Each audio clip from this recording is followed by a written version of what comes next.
Hey everybody, this is World War Guy here today, and today I'm doing another review video. Now, normally review videos that I make, I have the reproduction item with the original item next to it for comparison. But for these boots, I do not have an original pair because they are over $1,000 and they're quite rare. So let's hop right into it. What I have for you today are a pair of tropical tall boots from SMWholesale. This would have been used by the Germans for the Africa Corps, North Africa. And these cost at about $275 plus shipping, so it cost me about $300 in total for them. They are mostly canvas with leather lining around it, and these kinds are unsoled, or no hobnails, as were some. Some had hobnails, some didn't. When I went to look to buy these, SMWholesale only had whole sizes, so 9, 10, 11, and so on. Well, I'm in size 9.5. So I decided to go with the size 9, so half a size lower, because I do own a pair of jack boots from them as size 10, and they're quite big. So I decided to go with the size 9. It'd probably be more comfortable and I'd have less room to float in. When I got these, these are size 9, they actually fit very well. I have a lot of room for my toes to wiggle. My feet don't feel like they're getting squished or anything, and I'm not wearing any insoles right now, but I could easily add 1 or 2 pairs of insoles. So the sizing for the feet is pretty good. Now, on to the negative part. It is the shaft, actually. The shaft is the biggest negative that I could think of with these boots, and for that they are just way too large. My calves, when you measure them in inches, they're about 13 inches around. Oh, hello bee. And these are about 16.5 or 17 inches all around. So it's quite, 3 to 4 inches wider than my calves. And for that, they give off this weird look. The problem with this, first of all, it looks kind of odd. You can nearly fit a whole hand in here. And the eye hooks, if you guys can see that, they nearly touch each other. You have the fittings here. I'm not sure if you guys can see that. There we go. The fittings, they overlap each other, and you can't actually tighten anymore around the calf. So therefore it gives this baggy look. It's not form-fitting, which if you look at original photos, they're supposed to be just about skin tight. And then sometimes after a while, the shoelaces tend to come off from the hooks.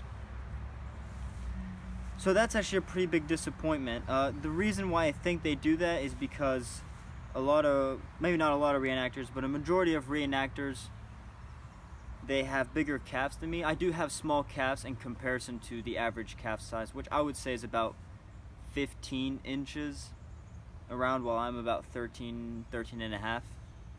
So I do have small calves, but I still think the average is about 15, 16 at the most around, at least with a size 9 foot. So it's quite a big disappointment on that part because it doesn't work. Now I know a lot of you guys are probably saying, well, you got to put pants in or breeches in there.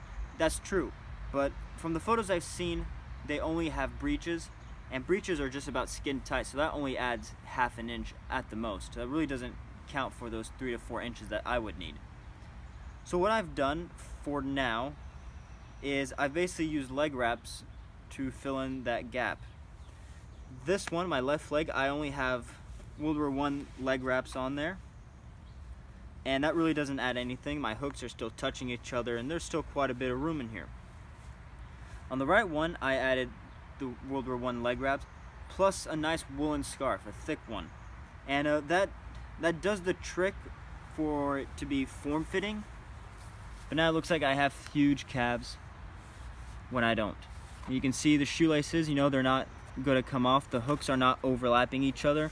So I got quite a bit of room to actually tighten it around my leg. That being said, it's quite frustrating.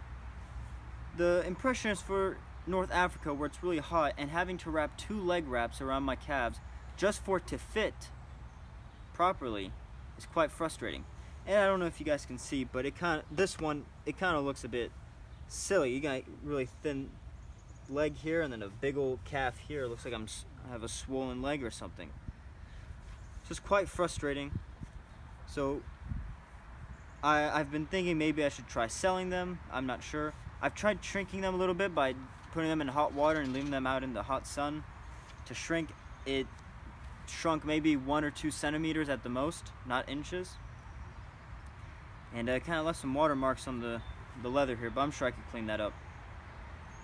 So yeah, that's what I have to deal with right now. I went to some cobblers and they said they wouldn't do it, and if they did attempt to do it, it would cost about $150 to $200. And I frankly don't want to spend $500 on boots that should have been correct to begin with at $300. So that being said, I hope you guys enjoyed the video.